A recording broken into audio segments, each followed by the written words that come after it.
Avant d'aller voir les amis, il faudra leur téléphoner. Il y a un temps pour chaque chose. La vie, elle, ce n'est pas rose. La fin du monde est à 7 heures. Il reste 1 heure avant la fin du monde. Le ciel s'est enfin mis d'accord. Éliminons de l'univers la race humaine par la mort. La parole est à Jupiter. Envoyons donc un météore sur cette engeance que j'aborde, sauf sur Gertrude que j'adore. Lundi 7 décembre 1998, incroyable! Les policiers de la SQ et de la SPCUM ne passent jamais de test d'évaluation. Tant mieux, car cela leur laisse plus de temps pour pratiquer leur ballet jazz. Allez, danse, constable, danse comme tu n'as jamais dansé. Le dernier baril de BPC quitte Saint-Basile-le-Grand. J'ai bien connu un petit baril de Saint-Basile-le-Grand. Elle s'appelait Josette, n'avait pas de taille et était basse sur pattes. Mais quelle bête de sexe! Du monde. Bon début de semaine et bon lundi, mesdames et messieurs. Alors, tout d'abord, des nouvelles de moi. Alors, bon, aussi bien se rendre à l'évidence immédiatement tous, nous n'aurons pas de Noël blanc. Bon, à Québec peut-être, mais ici, dans la civilisation, là, pas le moindre petit flocon. Alors, je pense qu'il est grandement temps que nous renouvelions notre répertoire de cantiques de Noël. Et ça commence tout de suite. C'est Noël, c'est Noël, c'est Noël brun. Et sous le sapin, il y a un défunt. S'il faisait plus froid, on ne le sentirait pas. Mais mon cœur est en joie quand minuit va sonner et qu'il va mouiller. Tu pourras le désosser. Tu prendras le pâle et moi le foncé.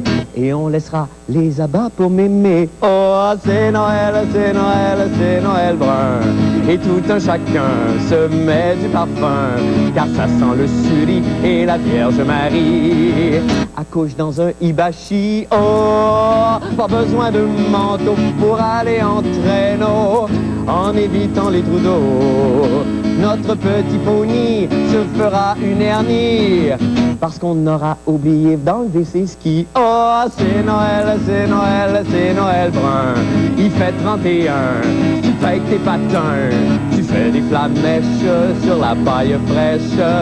Tu vas mettre le feu à crèche. Oh, c'est Noël, c'est Noël, c'est Noël brun. De Hall à Verdun, c'est un Noël cajun. Les galeries d'Anjou se transforment en bayou.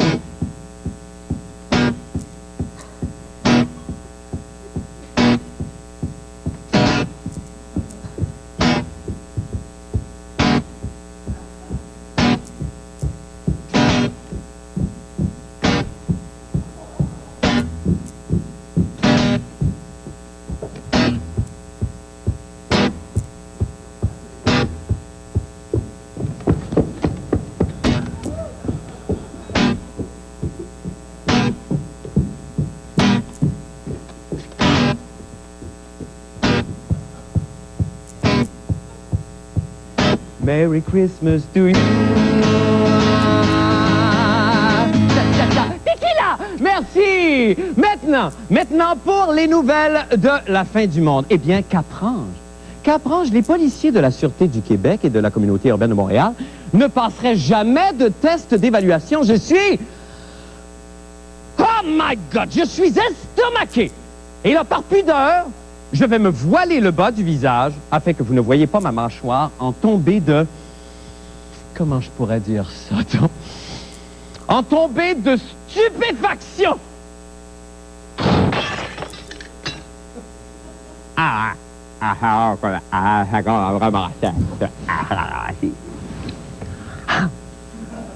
Non, mais ne venez pas me dire que les policiers, tout comme les autres êtres du monde animal, n'ont pas besoin de temps en temps du jugement des autres. En effet, aucune journée ne se passe sans qu'un agent de police, moi, ne vienne me demander, Marc, mon Dieu, suis-je un bon constable?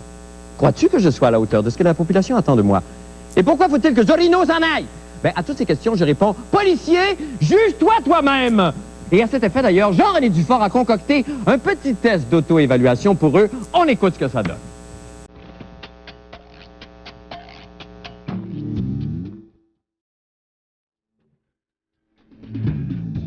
Bienvenue, chère police, à ce vidéo corporatif d'auto-évaluation de la police moderne. Comme pour les saints, il est important qu'une police fasse son propre auto-examen et écoute un peu les conseils de la population qu'elle tapoche habituellement. Comment on fait pour l'évaluer? Une police sympathique, gentille, sociable. Tout le monde veut gagner un cerveau, tu sais. Vous êtes une bonne police si vous êtes mince, énergique et vigoureux. Vous êtes une mauvaise police si vous êtes gros, gras et pâteux.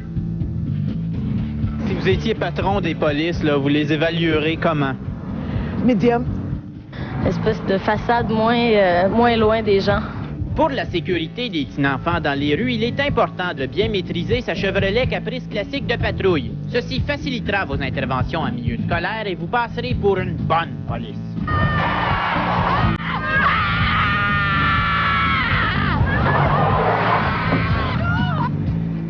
Qui lâche les punks tranquilles.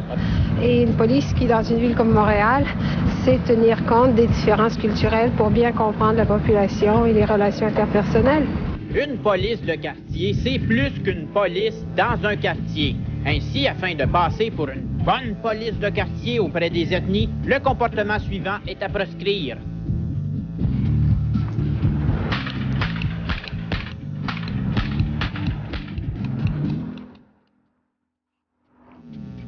Si tu dis « elle, c'est une bonne police », qu'est-ce qui te ferait dire ça? Un sourire. Rappelez-vous qu'une bonne police sourit toujours, même en interrogatoire. Ben c'est ça prend pas grand-chose pour faire des heureux. Jean-René, bonsoir. Ni un reportage.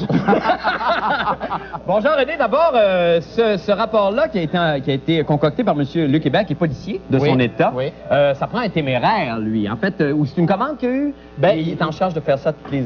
Effectivement, il est téméraire. Il a constaté... C'est pas simplement ici, hein, c'est dans toute l'Amérique du Nord qu'on constate qu'il n'y a pas vraiment d'évaluation des policiers. Mais cette personne-là est en charge de réformer l'évaluation des policiers depuis qu'il n'a pas été fait depuis 1000 ans. Ben oui, puis il va pas avec le dos de la cuillère. Il dit qu'il y a les patrouilleurs reconnaissent... Il n'y a aucun avantage à se surpasser et aucun inconvénient à être médiocre. Non. Ça veut dire qu'on juge à partir juste du nombre de contraventions que les policiers donnent ou à peu près. On est une bonne police lorsqu'on émet suffisamment de constats d'infraction, on arrête suffisamment de monde et on fait passer suffisamment d'alcotesses. Et ça serait intéressant que ça change un peu. Mais ça, c'est à cause des... Enfin, en partie à cause des syndicats. C'est les syndicats qui empêchent qu'on fouille plus avant, ou pas qu'on fouille plus avant, mais qu'on donne des récompenses aux plus méritants. Pourquoi écœurer une police ou quelqu'un d'autre si elle risque de perdre sa job? Oui, évidemment. Tu comprends le principe? Alors c'est ça. Bon, maintenant, on a une petite annonce communautaire à faire, parce que suite à un beau geste qu'on a posé, que vous avez posé avec Patrick Masbourian l'année dernière, on fait suite à ça et on lance demain l'opération Père Vert. Oui, vous savez, je ne sais pas si vous vous souvenez, l'année passée, on a lancé une opération qui est semblable à celle de Nez Rouge. D'accord. Sauf que, bon, vous allez aller dans un party de bureau demain. Si jamais on vous agresse, c'est-à-dire qu'un gros cochon, un bureau complet, un patron, vous court après et veut vous agresser, vous téléphonez à l'opération Pervers au 1-888-8-CAPOUT demain soir seulement. Et moi et Patrick Masbourian allons vous raccompagner chez vous et essayer de vous protéger du gros méchant patron. C'est à peine racoleur, ça. Mais non, mais ça a très bien fonctionné l'année passée. Moi et Patrick, on a eu des dates pour 6 mois. Bon, ben c'est merveilleux. Alors, c'est demain soir seulement, par exemple, que ça se déroule. Le 1-888-8-CAPOUT. Oui, donc ça prend vraiment un party de bureau et vraiment un gros patron cochon. Ben c'est ça, c'est pour faire des belles images. Parce qu'on va l'interviewer. Évidemment, on va faire un reportage là-dessus conjoint avec Patrick. Ben merci infiniment, Jean-René. Passez une belle soirée. Salut. Et bonne opération demain. Nous allons faire une petite pause et nous revenons avec d'autres nouvelles. Restez avec nous, je vous en prie.